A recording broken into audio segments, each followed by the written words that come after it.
নমস্কার, সার্থক academy YouTube চ্যানেলের পক্ষ থেকে সবাইকে সুস্বাগতম। আশা করি তোমরা সকলে ভালো আছো। আমি তোমাদের জন্য এই ভিডিওটিতে তুলে ধরছি 2026 সালের ক্লাস 6 তথা ষষ্ঠ শ্রেণীর ছাত্রছাত্রীদের রায় ও মার্টিন প্রশ্নবিচিত্র থেকে থার্ড ইউনিট টেস্ট তথা তৃতীয় পর্যায়ক্রমিক মূল্যায়নের জন্য ভূগোলের 3 নম্বর মডেল স্কুলের প্রশ্নপত্রের সেটটি সম্পূর্ণ সমাধান করছি। তার আগে তোমাদের কাছে অনুরোধ, তোমরা ভিডিওটি না টেনে পুরোটা দেখো। ভিডিওটি কেমন লাগলো কমেন্ট করে জানিও। ভিডিওটিতে লাইক দাও এবং শেয়ার করো, এবং চ্যানেলে নতুন হলে চ্যানেলটিকে সাবস্ক্রাইব করে চ্যানেলের সঙ্গে যুক্ত হয়ে যাও। আলোচনা শুরু করছি 312 নম্বর পেজের 3 নম্বর মডেল স্কুল বজবজ পিকে হাই স্কুল এইচএস এই স্কুলের প্রশ্নপত্রের সেটটি লক্ষ্য করো, সম্পূর্ণ সমাধান করছি। 2 দাগে সঠিক উত্তরটি বেছে নিয়ে লেখো। প্রথমে রয়েছে পৃথিবীর অক্ষ কক্ষতলের সঙ্গে যে কোণ করে থাকে তা হলো অপশান বিতে 64 ডিগ্রি। 2 নম্বর পৃথিবীকে সমান দুটি অংশে ভাগ করে অপশান ডিতে মহাবৃত্ত। 3 নম্বরে নিরক্ষরেখা পৃথিবীর আবর্তনের গতিবেগ ঘন্টায় অপশান সিতে 1650 কিলোমিটার। 4 নম্বরে পৃথিবী নয় সূর্য এই সৌরজগতের কেন্দ্রে রয়েছে একথা প্রমাণ করেন অপশান সিতে কোপারনিকাস। 5 নম্বরে উষ্ণতার প্রসার বেশি অপশান এতে রাজস্থানে। 6 নম্বরে 212 ডিগ্রি ফারেনহাইট উষ্ণতায় জল ফুটে বাষ্প হয় অপশান সিটা ঠিক। 7 নম্বরে শব্দের তীব্রতা পরিমাপ করার যন্ত্রের নাম অপশান ডিতে ডেসিবেল মিটার। 8 নম্বরে তাজমহলের পাথরের ক্ষয় রোগের জন্য দায়ী অপশান ডিতে অ্যাসিড বৃষ্টি। 9 নম্বরে আর্থ আওয়ার প্রথম পালিত হয় অপশান বিতে অস্ট্রেলিয়ায়। 10 নম্বরে যে নদীটি খাম্বাদ উপসাগরে পড়েছে তা হলো অপশান সিতে নর্মদা। 11 নম্বরে দক্ষিণ ভারতের দীর্ঘতম নদী হলো অপশান বিতে গোদাবরী। 12 নম্বরে কোন নদীর তীরে কানপুর শহরটি অবস্থিত অপশান এতে গঙ্গা। 13 নম্বরে বানিহাল, জজিলা, নাথুলা এগুলি অপশান বিতে গিরিপথ। 14 নম্বর কোন ফসলের চাষ কালো মাটিতে ভালো হয় অপশান বিতে তুলো। 15 নম্বরে ভূমিরূপ, নদ নদী, স্বাভাবিক উদ্ভিদ ইত্যাদি যে মানচিত্রে দেখানো হয় তাকে বলে অপশান এতে প্রাকৃতিক মানচিত্র। তারপরে 6 নম্বরে সোনালী তন্তু বলা হয় অপশান সিতে পাটকে।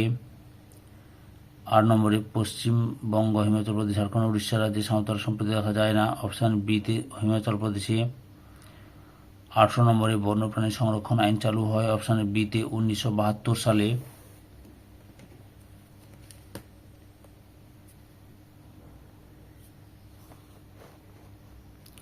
তারপরে 3 দাগে শূন্যস্থান পূরণ করো। প্রথমে হচ্ছে মালাবার উপকূলের ড্যাশগুলিকে কয়াল বলে, উপহ্রদগুলিকে। 2 নম্বরে মানচিত্রের কৃষি জমি বোঝাতে ড্যাশ রং ব্যবহার করা, হলুদ রং ব্যবহার করা হয়। 3 নম্বরে 22শে এপ্রিল ড্যাশ দিবস পালন করা হয়, ধরিত্রী দিবস পালন করা হয়। 4 নম্বরে বাম দিকের সঙ্গে ডান দিক মিলিয়ে লেখো। বায়ুর আর্দ্রতা হাইগ্রোমিটার, বায়ুর চাপ 14 ব্যারোমিটার, বায়ুর গতিবেগ অ্যানিমোমিটার। 5 দাগে বিবৃতিগুলি সত্য বা মিথ্যা লেখো। প্রথমে হচ্ছে দুটি পর্বতের মাঝের সংকীর্ণ অংশকে উপত্যকা বলে, মিথ্যা, গিরিপথ বলে। 2 নম্বরে গরবা নাচ পশ্চিমবঙ্গে দেখা যায়, মিথ্যা, গুজরাটে দেখা যায়। 3 নম্বরে গ্রাম শহরের মানচিত্র একটি ছোট স্কেলের মানচিত্র, মিথ্যা, বড় স্কেল মানচিত্র।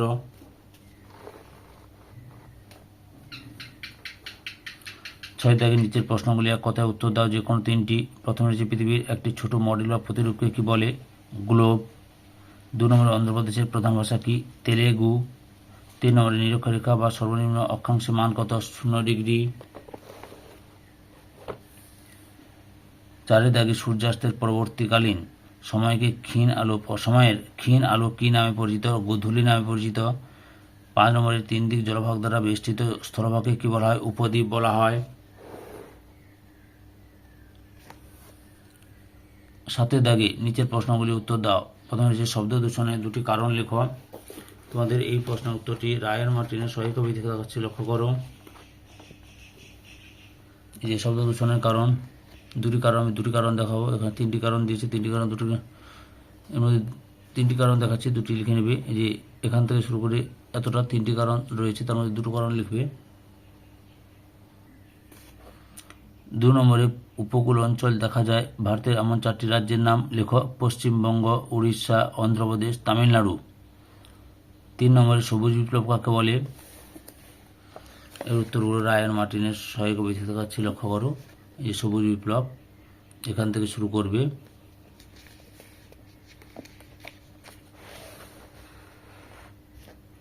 এতটা পর্যন্ত লিখবে।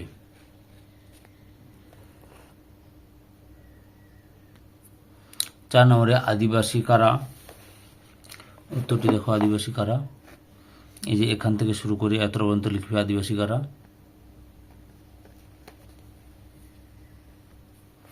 5 নম্বরে শব্দ দূষণের ফলে সৃষ্ট 4টি রোগের নাম লিখো।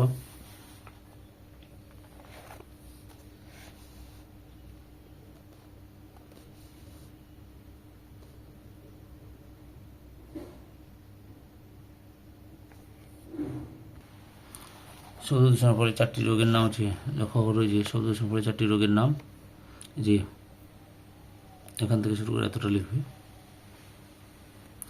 6 নম্বরে দেখো, ভারতের কয়েকটি বিশ্ব সাংস্কৃতিক ঐতিহ্যপূর্ণ স্থানের নাম লেখো।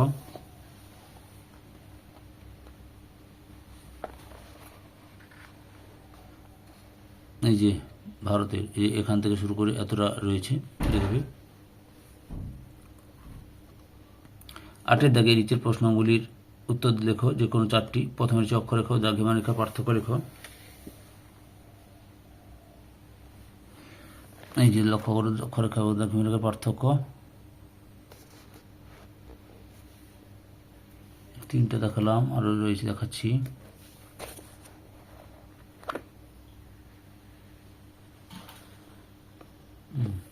মোট 10টা পার্থক্য দেখালাম, তার মধ্যে 3 থেকে 4টি বা 5টি ভালোভাবে করে নেবে, লিখে নেবে।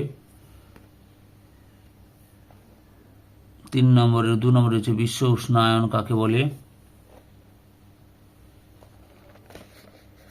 এই যে বিশ্ব উষ্ণায়ন কাকে বলে এখান থেকে শুরু করবে। যে 3 মার্কে রয়েছে কাকে বলে লিখবে, সঙ্গে সংক্ষেপে কারণ এবং প্রভাবও দেবে, অর্থাৎ এতটা পর্যন্ত লিখবে। 3 নম্বরে পার্বত্য অঞ্চলের জনবসতি কম কেন? দেখো উত্তরটি, পার্বত্য অঞ্চলের জনবসতি কম কেন। এই যে এখান থেকে শুরু করবে। আগের ভিডিওগুলো দেখতে চাইলে আমার চ্যানেলের প্লে লিস্টে গিয়ে দেখে নাও, না হলে এই ভিডিও ডেসক্রিপশনে তার লিঙ্ক দেওয়া হয়েছে, ওখানে ক্লিক করে দেখে নিতে পারো। এত পর্যন্ত লিখবে। 4 নম্বরে রয়েছে আন্তর্জাতিক তারিখকে বাঁকিয়ে টানার কারণ কি? এই উত্তরটি লক্ষ্য করো, এখান থেকে শুরু করবে। পরপর দেখে নাও।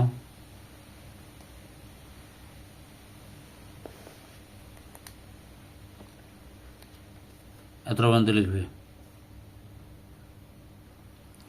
5 নম্বরে রয়েছে তোমার ঘরের বায়ু দূষণ রোধের 3টি উপায় উল্লেখ করো। এই যে এখান থেকে শুরু করবে। 3টি লিখতে বলা হয়েছে, আমি 3টি নয়, বইতে যতগুলো রয়েছে সবগুলো কারণ দেখাচ্ছি বা উপায় দেখাচ্ছি, লক্ষ্য করো। এতটা পর্যন্ত লিখবে। 6 নম্বরে রয়েছে গ্লোব ও মানচিত্রের তুলনামূলক আলোচনা করো।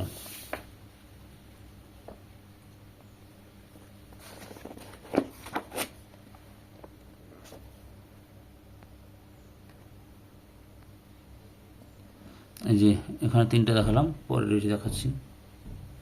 মোট 5টি পার্থক্য দেখালাম। 9 দাগে নিচের প্রশ্নগুলি উত্তর দাও, যে কোনো 3টি। প্রথমে রয়েছে ভারতের ধান চাষের অনুকূল পরিবেশের বর্ণনা দাও।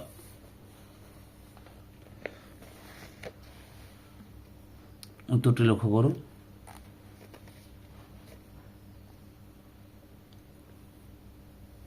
এই যে এখান থেকে শুরু করবে।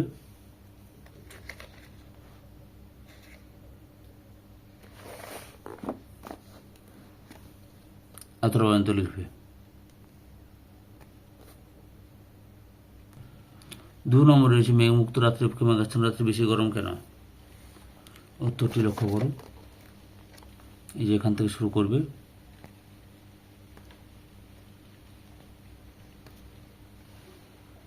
ছবিটা দেওয়ার চেষ্টা করবে, এতটা পর্যন্ত লিখবে, অর্থাৎ ছবি আঁকবে। 3 নম্বরে রয়েছে অরণ্যের উপকারিতা লেখো।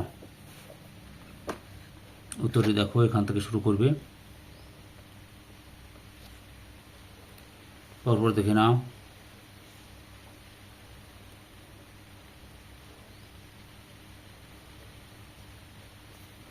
এত পর্যন্ত লিখবে। 4 নম্বরে বায়ু দূষণের প্রাকৃতিক কারণগুলি লেখো। আমি তোমাদের উত্তর রায়ান মার্টিনের সহায়িকা বই থেকে দেখাচ্ছি। উত্তরটি দেখো, বায়ু দূষণের প্রাকৃতিক কারণগুলি, এই যে এখান থেকে শুরু করবে।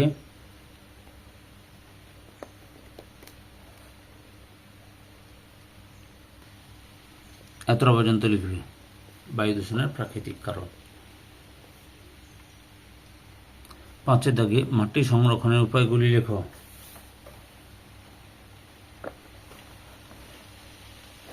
উত্তরটি এখান থেকে শুরু করবে। আগের ভিডিওগুলো দেখতে চাইলে আমার চ্যানেলের প্লে লিস্টে গিয়ে দেখে নাও, না হলে এই ভিডিও ডিসক্রিপশানে তার লিঙ্ক দেওয়া রয়েছে, ওখানে ক্লিক করে দেখে নিতে পারো। এতটা পর্যন্ত লিখবে। ধৈর্য সহকারে সম্পূর্ণ ভিডিওটি দেখার জন্য তোমাদের সবাইকে অসংখ্য অসংখ্য ধন্যবাদ। আজকে এই পর্যন্ত, পরবর্তী ভিডিওতে আবার দেখা হবে। Tata, bye bye.